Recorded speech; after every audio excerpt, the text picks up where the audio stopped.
Hello मेरे प्यारे साथियों, प्रवीण स्टडी क्लासेस के यूट्यूब चैनल में आप सभी का स्वागत है। मेरे प्यारे साथियों, आप हैं मेरे साथ और मैं हूं प्रवीण कुमार और आप सभी को प्यार भरा नमस्कार। मेरे प्यारे दोस्तों, आज एक बहुत ही इम्पॉर्टेंट और कहें तो एग्जाम पॉइंट ऑफ व्यू से बहुत ही इम्पॉर्टेंट टॉपिक है मेरे प्यारे साथियों, जो आपके लिए बेहद है। मैं उसमें थोड़ा सा कुछ एक प्रयास अलग किया हूँ। मुझे पूर्ण उम्मीद है कि आपको समझ में आएंगे। और आज ये बातें जो है दिल्ली सल्तनत से संबंधित कुछ बातें जो है आपके लिए लेकर आए हैं। मतलब दिल्ली सल्तनत पर कितने वंशों ने शासन किया, कब से कब तक उनका कार्यकाल रहा और उन वंशों का संस्थापक कौन थे, इसके बारे में आज विशेष जानकारी हम लोग प्राप्त करेंगे। कुछ इसके लिए आपके लिए जो है मैं एक छोटे से शॉर्ट ट्रिक का भी प्रयास किया हूँ ताकि एग्जामिनेशन हॉल में आपको कोई परेशानी नहीं हो। चलिए मेरे प्यारे साथियों, इसमें सबसे पहले जानते हैं कि दिल्ली सल्तनत जो है दिल्ली पर कब से कब तक। दिल्ली सल्तनत कहने का मतलब क्या हुआ कि दिल्ली पर कितने राजवंशों ने शासन किया और कब से कब तक शासन किया। तो 1206 से लेकर के 1526 ईस्वी तक जो है दिल्ली पर 5 वंशों ने मिलकर के शासन किया। लगभग क्या टोटल 320 वर्ष दिल्ली पर इन वंशों ने मिलकर के शासन किया। 320 वर्ष समझिए कि 3 शताब्दी।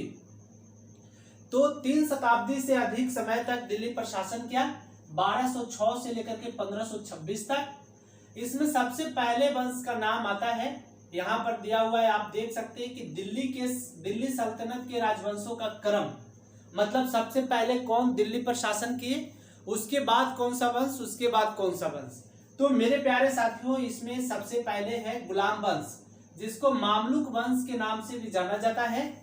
और गुलाम वंश या मामलुक वंश का संस्थापक किसे माना जाता है, तो कुतुबुद्दीन ऐबक को। किसे माना जाता है, तो कुतुबुद्दीन ऐबक को गुलाम वंश का संस्थापक माना जाता है। किसे माना जाता है, तो कुतुबुद्दीन ऐबक को गुलाम वंश का संस्थापक माना जाता है। इसे मामलुक वंश के नाम से भी जाना जाता है। और ये 1206 से लेकर के 1290 ईस्वी तक, मतलब 84 वर्षों तक दिल्ली पर शासन किया। कौन सा वंश, तो गुलाम वंश या मामलुक वंश। इसके बाद आता है खिलजी वंश। खिलजी वंश का कार्यकाल दिल्ली पर जो है, खिलजी वंश 1290 से लेकर के 1320 ईस्वी तक, मतलब 30 वर्षों तक दिल्ली पर खिलजी वंश ने शासन किया। और खिलजी वंश का संस्थापक कौन है, तो जलालुद्दीन खिलजी। तो खिलजी वंश का संस्थापक है जलालुद्दीन खिलजी। 30 वर्षों तक ये शासन किया। 1290 से लेकर के 1320 ईस्वी तक इन्होंने दिल्ली पर राज किया। इसके बाद आता है तीसरा तुगलक वंश। तुगलक वंश, और तुगलक वंश का संस्थापक किसे माना जाता है, तो तुगलक वंश का संस्थापक जो है गयासुद्दीन तुगलक। कौन, गयासुद्दीन तुगलक।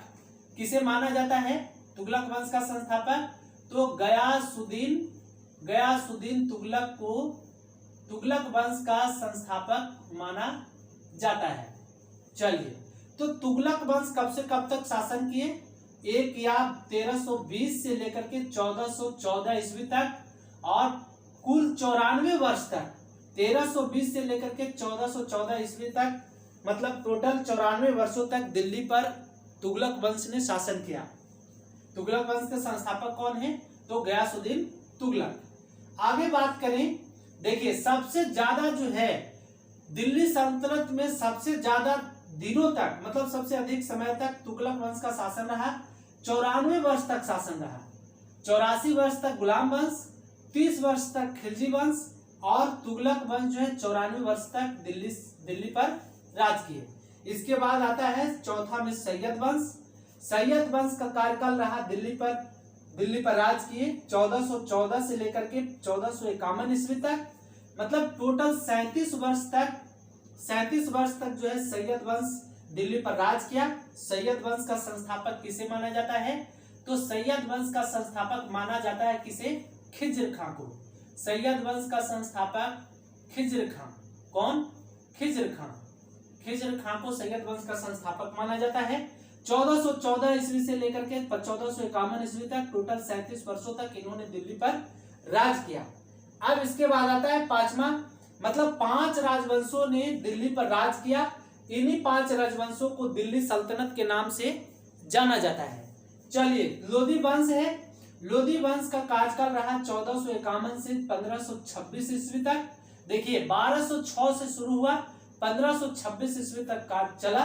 मतलब लोधी वंश का कार्यकाल 1451 से 1526 ईस्वी तक, टोटल 75 वर्ष।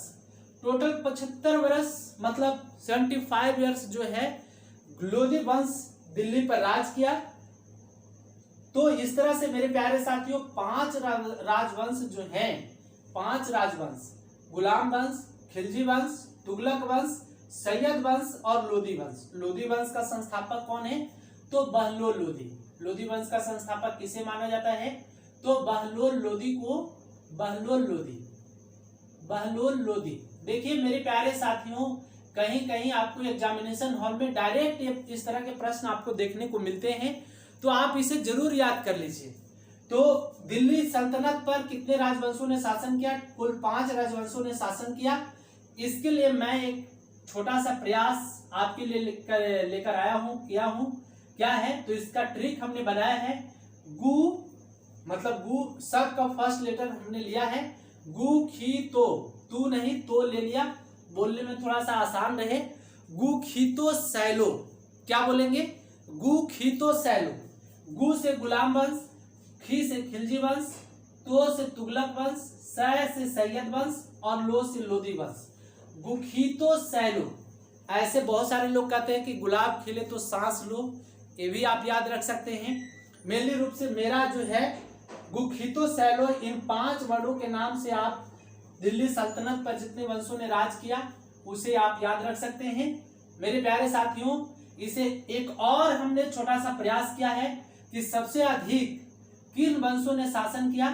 तो कहीं कहीं हम लोग मिस्टेक करते हैं, भूलते हैं कि कौन सा वंश कब से कब तक, जब इनका कार्यकाल याद नहीं रहा तो आप कहीं कहीं भूलते हैं। तो देखिए ओड नंबर एक जो है 84 वर्ष तक आप याद रखिए कि पहला 84 वर्ष तक गुलाम वंश या मामलुक वंश 84 वर्ष तक सबसे दूसरा सबसे ज्यादा समय तक शासन करने वाला राजवंश है।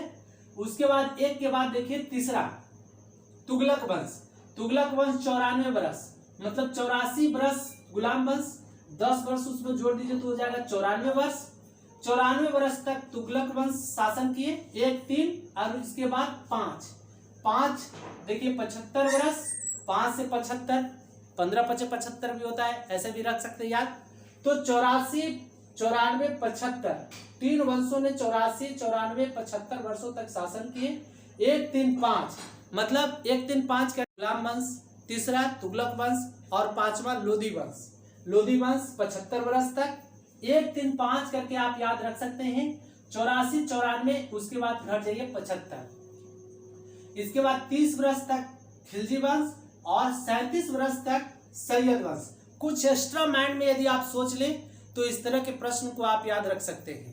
तो ये तो थे मेरे प्यारे साथियों दिल्ली सल्तनत पर राज करने वाले राजवंशों का क्रम। गुखीतो सैलो, गुखीतो सैलो, इसे आप याद रख सकते हैं। चलिए इसी तरह से छोटा छोटा प्रयास करके आपके लिए मैं हर दिन एक नया वीडियो लेकर आऊंगा। ये शुरू हुआ है और ये लगातार एनटीपीसी, ग्रुप डी और बीपीएससी, बिहार दरोगा मेंस, इन सारे के लिए बहुत ही इंपॉर्टेंट है मेरे प्यारे साथियों। जरूर आप इसे याद रख लीजिए, इस पर तो जरूर फोकस करिए, डायरेक्ट एग्जाम में देखने को मिलते हैं। चलिए मेरे प्यारे साथियों आज के लिए इतना ही। को सब्सक्राइब कर दीजिए, साथ ही साथ